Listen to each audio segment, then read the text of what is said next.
Hello everyone, this is Lorcana World, and today I want to discuss card design and what games like Magic and games like Lorcana will do with card design over the course of the game. So, if you're somewhat new to Lorcana, you may have heard or you may not have heard that this card, Hiram Flaversham, Toymaker, is a banned card. Okay, banned from competitive play. You can still play it with your friends, but you cannot play it in a competitive standard format. Okay? Can't use it. And the reason being, I'll go over it real quick because I did cover this in another video. When he's played and when he quests, you get to banish an item to draw 2. Okay, and he's a 1/6. He only costs 4, and he gives you a lot of advantage. Because it's play him, banish, draw 2. And then quest, banish, draw 2. So, huge draw engine. So they banned him. Now, Lorcana is like Magic the Gathering. They have a rotation, as in every year or two, old sets will rotate out of the standard format, and only certain sets will be able to be used.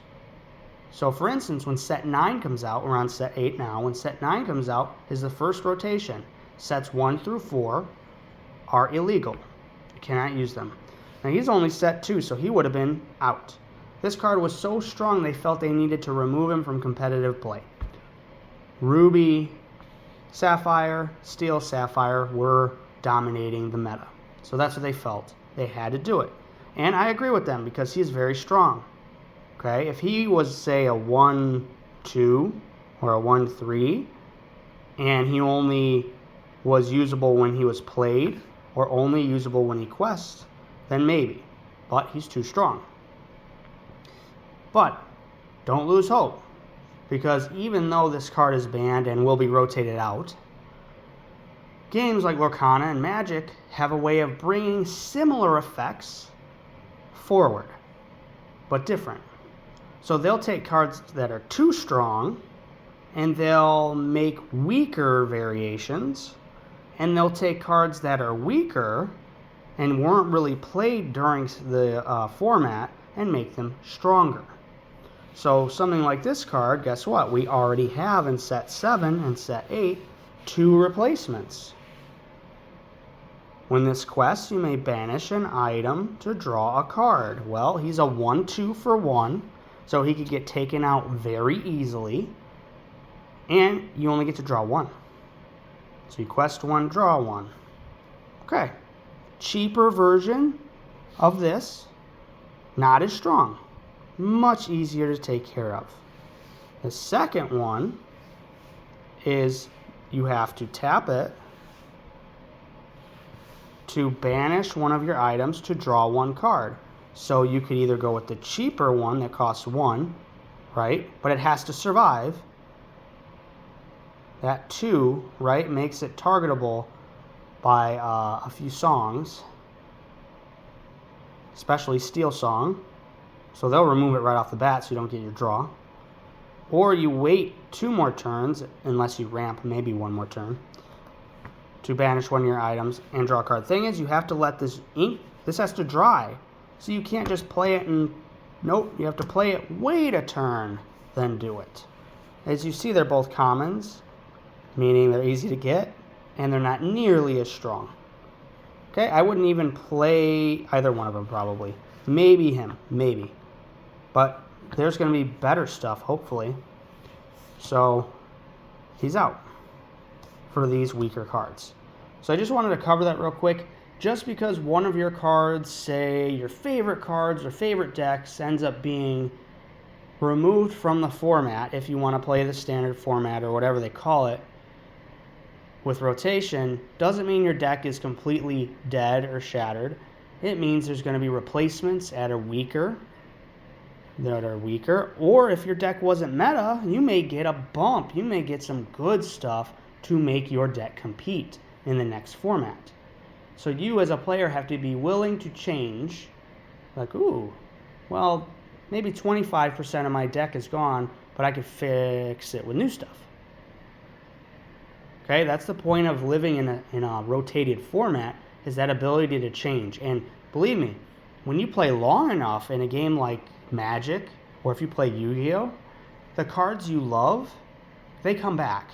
They end up coming back in one way or another. You know, in Yu-Gi-Oh, cards get unbanned all the time from previous archetypes that were too strong because they've been basically meta irrelevant, right? Or they're going to print new support, so they unban them.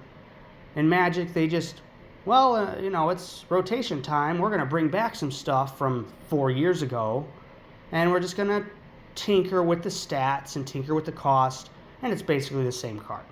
Okay, almost the same card or very similar. But metas shift so often and so quickly. When something falls out of favor, well, the card designer's like, wait, there's a bunch of players that played this. Well, let's bring it back and get players all hyped again. Okay, so it's a card design. Like, think about it. When you're making something, you're making cards to appeal to players, to bring them into the game. Well, if you neuter their whole deck, a lot of players may quit. They're like, I'm done.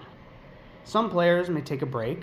Some may stick around and try new things. The goal is to stick around and try new things, right? The reason I love like these card games is because of rotation and new sets and new things to tinker with, okay? Almost like you're getting new abilities in a video game, right? If you play Borderlands, you play Destiny, or you play any of those looter shooters, well, looter shooter is literally a card game. They have metas, they have builds you can make. They're almost the same. And they rotate them every so many months. Okay? Especially live service. Live service games tend to rotate their meta, right? Just like a card game, it's rotated. Well, that's me. I love that. I love being able to tinker with new stuff. So, but if somebody, say, didn't know a rotation was coming, okay? They weren't knowledgeable about it yet, and they spent like $600 on a deck, only to find out the deck is going to be rotated out. They may quit. But luckily in games like this, okay, hold on. Luckily in games like this, there's usually a legacy format where you could play any card you want. Okay, but it's not often always available at every store. That's the only downside.